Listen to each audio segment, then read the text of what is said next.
Hey guys, what's up and welcome back to another episode with some Pot Limit Omaha content. Today's episode is all about playing kings in PLO. If you guys like the content, make sure to subscribe to the channel, give the video a thumbs up, and also check out the link below the episode. If you want to learn more about Pot Limit Omaha, then head over to plomastermind.com. Okay guys, in this lesson, we're going to specifically talk about how to play kings, and I will focus on pre-flop.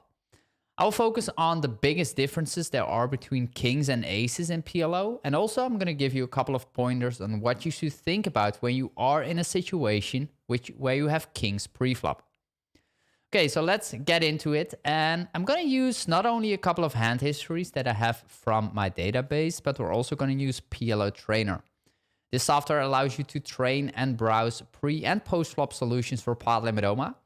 And we're going to start off with some RFI decisions. You will see this is a 100 big blinds solution that I opened up. You will see that we're open raising 18.4% from early position. And if you look into aces, you filter down for that. Aces are always going to be an open raise. Now, if we change that to kings, you will see that kings are only open raising 65.5%. So a massive difference. And the biggest reason why we are playing so tight from early position with kings is that a lot of the kings that we have in our range, they don't perform well versus 3-bet ranges. So the biggest thing you should think about when you are deciding to open raise or fold kings from an early position is how well does this hand play versus a 3-bet, and do I block 3-bet ranges?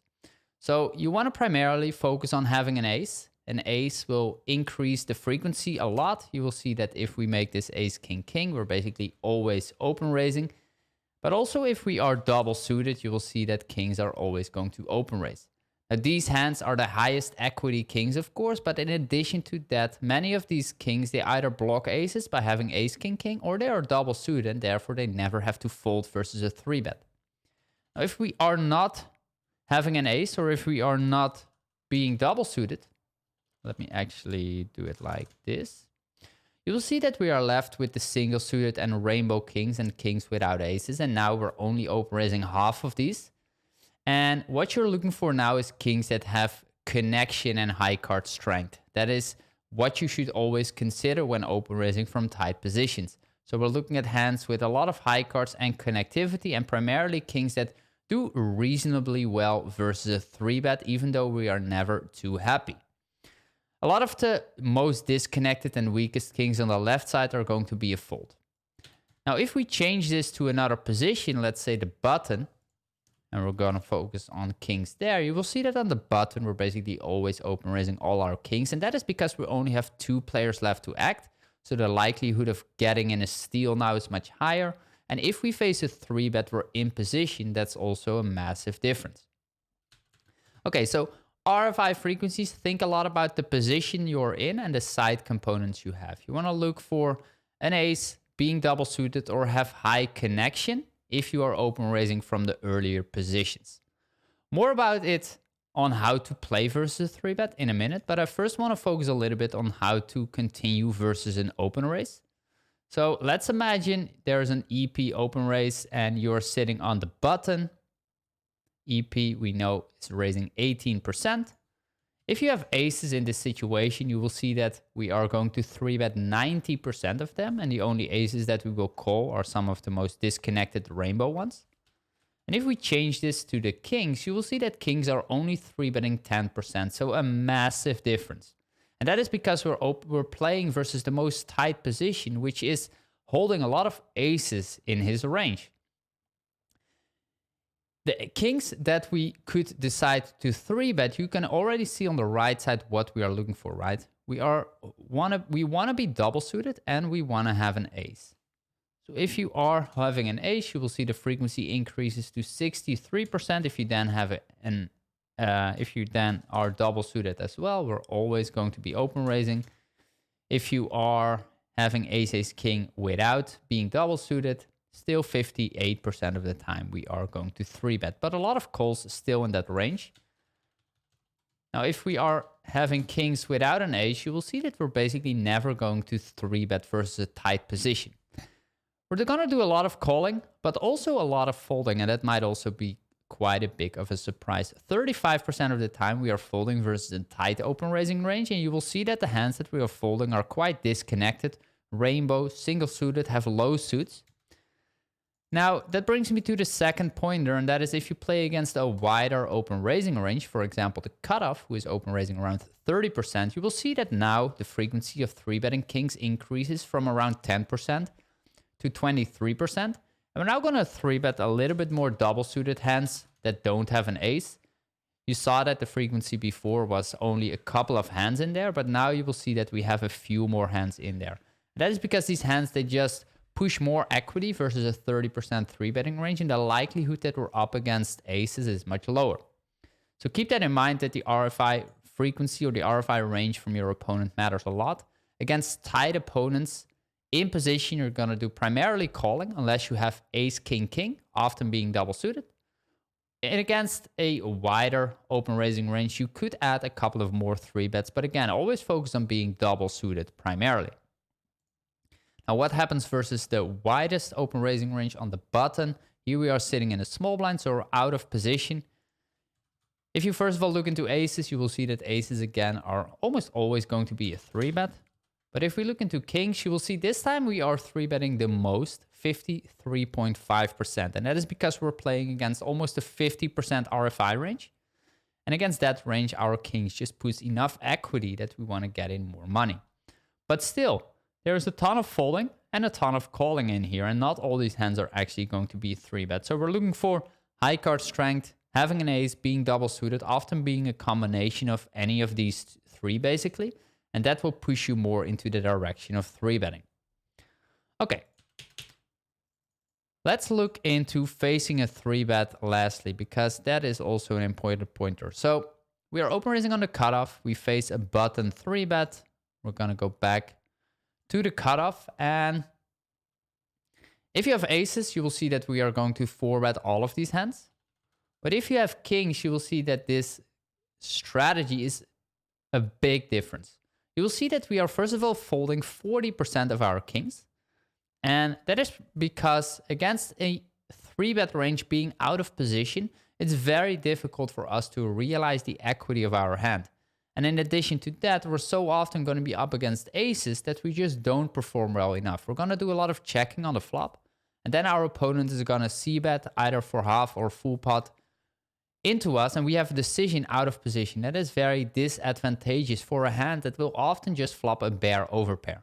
And versus an ace-ace heavy range, having a bear overpair just doesn't do too well. So a lot of folding, 40%. We're looking at disconnected aces or disconnected kings, rainbow kings, and some of the weakest single-suited ones. The kings that we could decide to 4-bet versus a wide 3-betting range are the kings, again, that have high card strength and are double-suited. And first of all, they always have to have an ace, basically.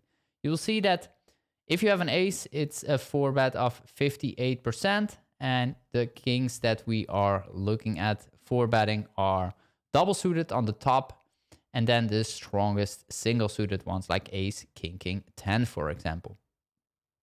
So not too much 4-betting overall with kings versus a 3-bet. We can compare this even to a tighter range. So if we face a button 3-bet while we open raise kings from early position, you will see that kings we are folding even more, 53%. And in this situation, we're never going to 4-bet. So if you play against a tight 3-bet range, you're out of position, you're just never going to 4-bet your kings. Your kings just don't perform well enough versus a tight 3-betting range. Your opponent will have so often aces, even if you have an ace blocker, that you're just going to end up calling some of them and folding a lot also, like 53%. One more thing, guys. We're looking at a button open and a small blind 3-bet. Now we are in position, and that is also a massive difference between out of position.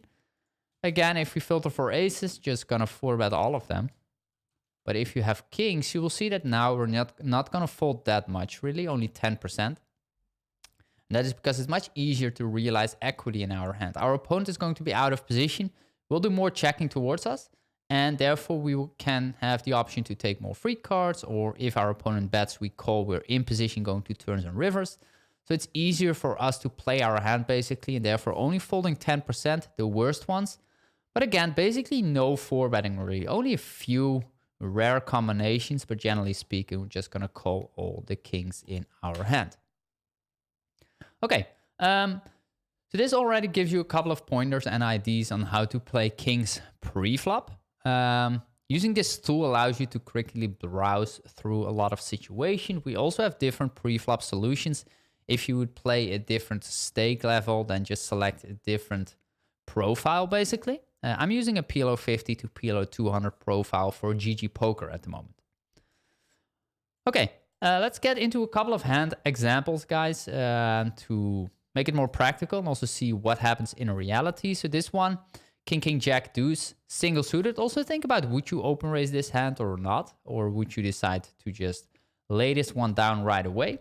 I decided to open raise my specific hand, and we're gonna look into whether this is correct or not. If you look into the table, first of all, we will see that on my left, there are not super aggressive players, which is generally good for us because we don't want to face a 3-bet. And therefore, I think open raising this hand, generally speaking, would be fine. There is a short stack player in the big blind who is also quite aggressive, I think, but still overall, this hand should do well enough in this lineup. If we would go to early position and we filter for king, let me reload this actually. And we're going to king, king, jack, deuce. King, king, jack, deuce. You will see that king, king, jack, deuce is actually only supposed to be an open raise if we're double suited. And that already indicates that we should be quite selective. Let's say we have king, king, jack, 7, for example. Like king, king, jack, 7, single suited would be fine like this. King and jack 7 would be fine enough to open raise. More connection, higher cards. But still the hand is not crushing really in terms of expected value, right? So my hand in a GTO world should be a fold. In this lineup, it's probably going to be close. Given that these guys are quite tight, I don't mind it, but probably better off folding overall. Okay, next up. King, king, queen, 7. We face an open raise on the button. We know that in the small blind, we are supposed to 3-bet roughly half of our kings. And we are looking for high card strength, being double suited, or having an ace. In this situation, we only have one out of those 3 components, and we have the weakest one, right? Like, we're not double suited, we don't have an ace, but we have like a little bit high card strength with the queen. But not even a lot of high card strength because we also have the 7. So I'm not sure whether I do like a 3-bet or not. I ended up calling, which I think is okay, given this situation. But let's see what would happen if we go to the note. King, king, queen, 7. You see that king, king, queen, 7 is actually supposed to be a 3-bet with the king high suit and a call with the queen high suit. If we filter down for kings that are single suited, that don't have an ace, you'll see that single suited kings are 3-betting 52%. And you will see in general that all 4 cards work better together, or they are like double paired, for example, or more straight potential. So I don't hate my play, but generally speaking, 3-betting is a little bit better. King, king, 7, 5. In middle position, probably pretty close. We have a tight player in the cutoff, it seems. And the button, not too many hands on this guy, by the way. I would say it's close. I wouldn't mind a fold, to be honest.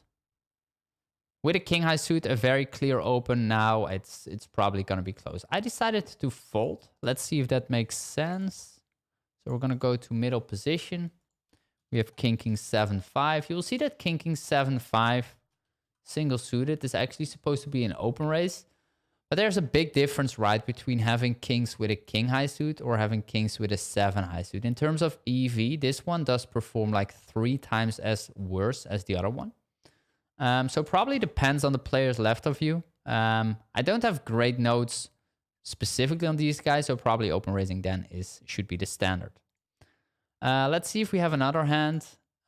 Here we face an open raise on the cutoff. King 7 deuce seems like a very, very clear fold to me. Although this guy plays 70% VPIP, so probably playing could be fine. I ended up calling. Not too big of a fan of it, to be honest. Let's see what we have.